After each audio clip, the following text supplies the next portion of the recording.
જુવનવી સમાચારો વિગતવાર જોઈએ તો દિલ્હી હાઈકોર્ટના જજ જસ્ટિસ યશવંત વર્માના ઘરેથી મોટા પાયે રોકડ રૂપિયા મળી આવ્યા હોવાને લઈને ભારે ચકચાર મચી છે। ત્યારે પ્રથમ વખત આગની ઘટના સમયે નિવાસના અંદરની તસવીરો સામે આવી। ભારે વિવાદ થયા બાદ સુપ્રીમ કોર્ટે ઘરની અંદરનો વિડીયો જાહેર કર્યો।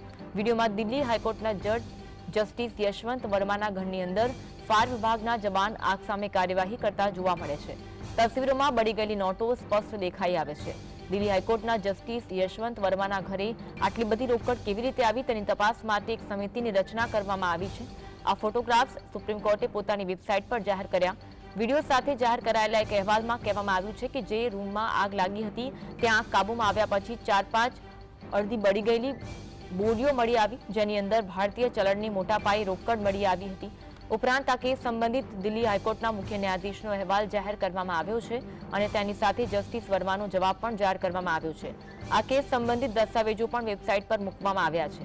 સુપ્રીમ કોર્ટની વેબસાઇટ પર જારી કરાયેલી એક પ્રેસ રિલીઝમાં કહેવામાં આવ્યું છે કે સુપ્રીમ કોર્ટના મુખ્ય ન્યાયાધીશે દિલ્હી હાઈકોર્ટના વર્તમાન ન્યાયાધીશ જસ્ટિસ યશવંત વર્મા સામેના આરોપોની તપાસ માટે 3 સભ્યોની સમિતિની રચના કરી છે।